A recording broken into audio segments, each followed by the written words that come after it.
ಮಹಾವಿಷ್ಣು ನಿನಗೆ ಪ್ರಣಾಮಂ ಪ್ರಣಾಮಂ. ಧನ್ವಂತ್ರಿ ರೂಪ ಭಜೇಹಂ ಭಜೇಹಂ. ನಮೋ ದಿವ್ಯ ತೇಜಾಯ ಶಕ್ತಿ ಸ್ವರೂಪಾಯ ನಮೋ ದೇವ ದೇವಾಯ ಚೈತನ್ಯದಾತಂ. ಶರೀರೆ ಜರ್ಬರೀಭೂತೆ ವ್ಯಾಧಿದಸ್ತಿ ಕಲೇವರೆ ಔಷಧಿ ಜ್ಞಾನವೀ ತೋಯಂ ವೈದ್ಯೋ ನಾರಾಯಣೋ ಹರಿ. ವೈದ್ಯ ಕ್ಷೇತ್ರ, ಶಿಕ್ಷಣ ತಜ್ಞ, ಸಮಾಜ ಸೇವಕ ಹಾಗೂ ಬಂಗಾಳದ ಮಾಜಿ ಮುಖ್ಯಮಂತ್ರಿಯಾದಂತಹ ಡಾಕ್ಟರ್ ಬಿರೇನ್ ಚಂದ್ರ ರಾಯ್ ಅವರ ಜನನ ಹಾಗೂ ಮರಣ ಎರಡೂ ಕೂಡ ಜುಲೈ 1ರಂದು. ಸೊ ಹಾಗಾಗಿ ಅವರ ಒಂದು ಸವಿ ನೆನಪಿಗಾಗಿ ಇಂದು ನಮ್ಮ ದೇಶದಾದ್ಯಂತ ರಾಷ್ಟ್ರೀಯ ವೈದ್ಯರ ದಿನವನ್ನು ಆಚರಣೆ ಮಾಡ್ತಾ ಇದ್ದೇವೆ.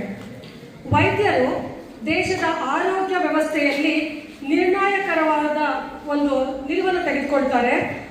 ಈ ವೇದಿಕೆಯಲ್ಲಿ ಮೇಲೆ ಇರುವ ಎಲ್ಲ ಡಾಕ್ಟರ್ಗಳಿಗೂ ಸಹ ಈ ಒಂದು ವೈದ್ಯರ ದಿನಾಚರಣೆಯ ಶುಭಾಶಯಗಳನ್ನು ಕೋರ್ತಾ ಈ ಒಂದು ಕಾರ್ಯಕ್ರಮಕ್ಕೆ ಅವರ ಹೃತ್ಪೂರ್ವಕವಾಗಿ ಸ್ವಾಗತಿಸ್ತೇನೆ. ಈಗ ಆರೋಗ್ಯ ಹೇಗೆ ಇಟ್ಕೋಬೇಕು ಅಂತ ಹೇಳ್ಬಿಟ್ಟು ಹೇಳೋದಕ್ಕೆ ಇವಾಗ ಹಾಲಿ ಡಾಕ್ಟರ್ಗಳಿದ್ದಾರೆ. ಹಾಗೆ ಮುಂಬರುವ ದಿನಗಳಲ್ಲಿ ನಾವು ಡಾಕ್ಟರ್ ಆಗ್ಬೇಕಂತ ಕನಸನ್ನು ಹೊತ್ತಂತಹ ಭಾರಿ ಡಾಕ್ಟರ್ಗಳು ಕೂಡ ಸುಮಾರು ಜನ ಈಗಾಗಲೇ ಸ್ಪೀಚ್ಗೆ ಮತ್ತು ಸ್ಕಿಟ್ಗೆ ರೆಡಿ ಆಗಿದ್ದೀರಾ. ಹಾಗಾಗಿ ನಾನು ಒಂದೇ ವಿಷಯದ ಬಗ್ಗೆ ಹೆಚ್ಚು ಜನ ಮಾತನಾಡೋದಕ್ಕಿಂತಲೂ ನಮ್ಮಲ್ಲಿ ನಮ್ಮ ಪೂರ್ವಜರು ನಮ್ಮ ಭಾರತ ದೇಶಕ್ಕೆ ವೈದ್ಯಕೀಯ ಸೇವೆಯನ್ನ ಮೊದಲು ಕೊಟ್ಟಂತಹ 4 ಜನನ್ನ ನಾವು ಇಂದು ನೆನೆದ್ರೆ ನಿಜವಾಗಿಯೂ ಸಹ ಅವರ ಒಂದು ತ್ಯಾಗಕ್ಕೂ ಕೂಡ ಸಾರ್ಥಕ ಅಂತ ನಾನು ಭಾವಿಸಿದ್ದೇನೆ. ಆ ಒಂದು 4 ಜನರ ವಿಷಯವನ್ನ ಚಿಕ್ಕದಾಗಿ ನಾನು ನಿಮ್ಗೆ ಹೇಳೋದಕ್ಕೆ ಇಷ್ಟಪಡ್ತೇನೆ. ಮೊದಲಿಗೆ ಆತ್ರೇಯ ಇವರು ಭಾರತದ ಮೊದಲ ವೈಜ್ಞಾನಿಕ ಔಷಧೋಪ ಪಿತಾಮಹ ಅಂತ ಕರೀತಾರೆ. ಇವಾಗ ಇರೋದು ನಿಮ್ಗೆಲ್ಲ ಗೊತ್ತಿರೋ ಹಾಗೆ ಕ್ರಿಸ್ತ ಶಕ. ಆದ್ರೆ ಆತ್ರೇಯರು ಇದ್ದಿದ್ದು ಕ್ರಿಸ್ತ ಪೂರ್ವ 8800 ಕಾಲಘಟ್ಟದಲ್ಲಿ. ಕ್ರಿಸ್ತ ಪೂರ್ವ 800 ಕಾಲಘಟ್ಟ ಅಂತ ಹೇಳಿದ್ರೆ ಇವಾಗ 2024 ಇದೆ. 2000 ಹಾಗೂ ಹಿಂದೆ 800, 2800 ವರ್ಷದ ಹಿಂದಿನಿಂದಲೂ ಸಹ ನಮ್ಮಲ್ಲಿ ವೈಜ್ಞಾನಿಕವಾಗಿ ಮತ್ತು ವೈದ್ಯಕೀಯ ಜೀವನದಲ್ಲಿ ಅತ್ಯುತ್ತಮವಾದ ಮಟ್ಟದಲ್ಲಿ ನಾವು ಇದ್ವಿ ಅಂತ ಹೇಳೋದಕ್ಕೆ ಇಷ್ಟಪಡ್ತೇನೆ. ಹಾಗೆ ಅವರಾದ್ಮೇಲೆ ಸುಶ್ರುತ ಈ ಹೆಸರನ್ನ ನೀವೆಲ್ಲರೂ ಸಹ ಸಾಮಾನ್ಯವಾಗಿ ಕೇಳಿದ್ದೀರಾ. ಇವರು ಕ್ರಿಸ್ತ ಪೂರ್ವ 600ರಲ್ಲಿ ಇದ್ದಂತಹವರು. ಇವರು ವೈದ್ಯರು ಆಗಿದ್ರು, ಹಾಗೆ ಶಸ್ತ್ರಚಿಕಿತ್ಸಕರು ಕೂಡ ಆಗಿದ್ರು. ಈಗ ಎಷ್ಟೋ ಈಗ ನಮ್ಮ ಹಿಂದೆ ಅಜ್ಜ ಇವರೆಲ್ಲ ಕೇಳಿದ್ರೆ ಶಸ್ತ್ರಚಿಕಿತ್ಸೆ ಅಂತಂದ್ರೆ ಎದುರುಕೊಳ್ತಾರಲ್ವ, ಅವರೆಲ್ಲ ಒಂದು 200 ವರ್ಷದ ಹಿಂದೆ ಇರ್ಬೋದು. ಆದ್ರೆ ಸುಶ್ರುತರು 2600 ವರ್ಷದ ಹಿಂದೆನೆ ಅವರು ಶಸ್ತ್ರಚಿಕಿತ್ಸೆಯನ್ನು ಮಾಡ್ತಾ ಇದ್ರು. ಅವರು ಪ್ಲಾಸ್ಟಿಕ್ ಸರ್ಜರಿ ಹಾಗೂ ಕಣ್ಣಿನ ಪೊರೆ ಇಂತಹವನ್ನು ಕೂಡ ಅವರು ಶಸ್ತ್ರಚಿಕಿತ್ಸೆ ಮಾಡ್ತಾ ಇದ್ರು. ಇಂದಿಗೂ ಕೂಡ ಅವರ ಕೊಡುಗೆ ಅಪಾರವಾಗಿದೆ. ಹಾಗೆ ಚರಕ ಇವರು ಕ್ರಿಸ್ತ ಪೂರ್ವ 300ನೇ ಶತಮಾನದಲ್ಲಿದ್ರು. ಅವರು ಚರಕ ಸಂಹಿತೆಯನ್ನು ಬರೆದಿದ್ದಾರೆ. ಇದು ಆಯುರ್ವೇದಕ್ಕೆ ಅತ್ಯುತ್ತಮವಾದ ಒಂದು ಗ್ರಂಥ ಆಗಿದೆ. ಅವರಾದ ನಂತರ ವಾಗ್ಭಟ ಇವರು ಕೂಡ 600 ಕ್ರಿಸ್ತ ಪೂರ್ವ 600ರಲ್ಲಿ ಇದ್ದಂಥವರು. ಇವರು ಅಷ್ಟಾಂಗ ಹೃದಯ ಎನ್ನುವ ಕೃತಿಯನ್ನು ಬರೆದಿದ್ದಾರೆ. ಇದು ಆಯುರ್ವೇದ ಕೃತಿ, ಅದು ಅಮೂಲಾಗ್ರ ಕೃತಿ ಅಂತ ಕೂಡ ಇವಾಗ ತಿಳಿಯಲ್ಪಟ್ಟಿದೆ.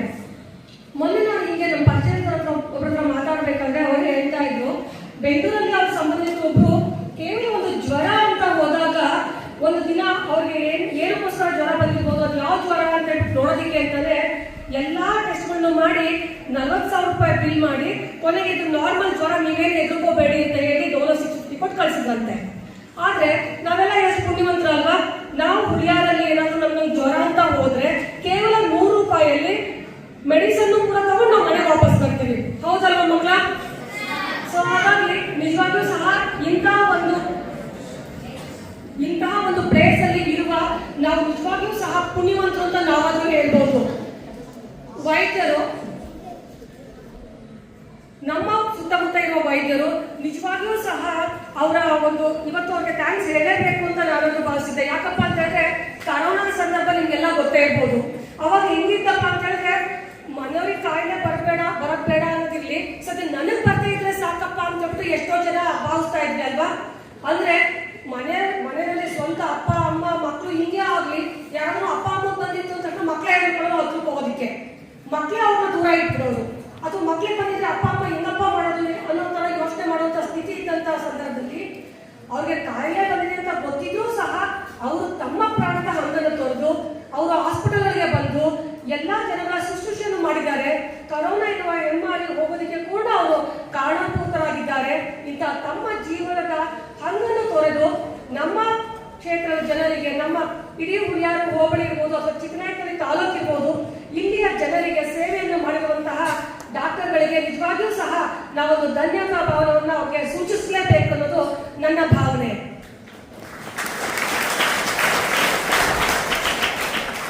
ನನಗೆ ಮೊನ್ನೆ ಅವರು ಕೇಳ್ತಾ ಇದ್ರು, ಮೇಡಮ್ ಬೆಂಗಳೂರಲ್ಲಿ ಈ ತರ ಪ್ರಾಬ್ಲಮ್ ಇದೆ, ಡಾಕ್ಟರ್ ಇದ್ರೆ ಗೊತ್ತಿದ್ದಾರ ನಿಮ್ಗೆ ಅಂತ ಹೇಳ್ಬಿಟ್ಟು ನಾನು ಅವ್ರಿಗೆ ಹೇಳಿದೆ, ಸದ್ಯ ಇಲ್ಲಿವರೆಗೂ ನಮ್ಗೆ ಯಾವುದೂ ಆ ರೀತಿ ಬೆಂಗಳೂರಿಗೆ ಹೋಗ್ಬೇಕು ಅನ್ನೋ ಕಾಯಿಲೆಗಳು ಬಂದಿಲ್ಲ. ನಮ್ಗೇನಾದ್ರು ಬೆಂಗಳೂರಿದ್ದಾಗ ಕಾಯಿಲೆ ಬಂದರೂ ಸಹ ನಾವು ನಮ್ಮ ಮಕ್ಕಳು ಕೂಡ ಅಲ್ಲಿ ಓದ್ತಾ ಇದ್ರು, ಅವಾಗ ಹುಳಿಯಾಗಿ ವಾಪಸ್ ಕಳಿಸ್ಕೊತಾ ಇದ್ವಿ.